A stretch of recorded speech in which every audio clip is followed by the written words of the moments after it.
He led her to a wooded area, then told her to call her family members to let them know that she was about to die. In 2022, Makia Montgomery had been in a very toxic relationship with the father of her child, Taco Nash, and each time she tried to leave him, he threatened to kill her.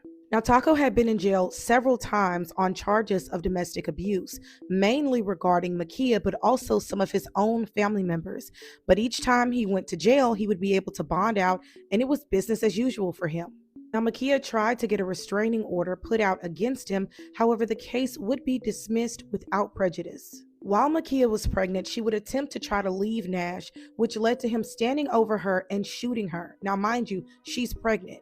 How he managed to get a bond after doing that, I do not understand, but he would be allowed to bail out and would be back home with an ankle monitor as he was awaiting trial. Now, Makia would survive the shooting as well as their child, and after giving birth, she would try desperately to sever ties with Nash. However, he made it very clear that if she tried to leave him again, that he would kill her, the baby, and himself. And on June 15th, 2022, he would make good on one of those threats when Makia went to go pick up their daughter from daycare.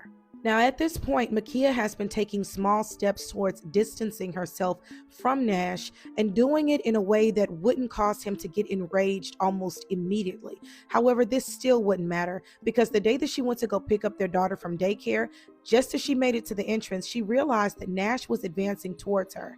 Now, he was upset at the fact that she wasn't answering his calls and wouldn't meet up with him to return some of the belongings that he claimed were his. However, it did not seem that his main concern was belongings, being that he was threatening Makia to leave with him right away. Now, she had just picked up their daughter and she was begging him to please leave the daycare so that they could just go on in peace. One of the daycare staff noticed what was going on and intervened by pulling Makia and the baby into the daycare and closing and locking the door.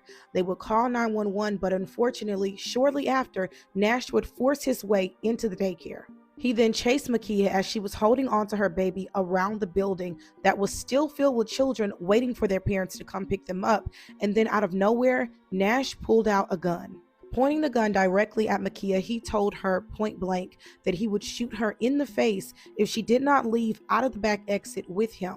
A staff member also overheard him saying that he would shoot the baby, her, and then himself. In addition to this, when a staff member tried to intervene, he told them swiftly, "Please let us leave," so that he didn't have to kill the staff member as well as all of the children that were there also. Seconds later, Makia and her baby would be pulled from the daycare and forced to climb over a fence as they were being held at gunpoint. The entire time, Makia is crying and begging Nash not to do what she felt like he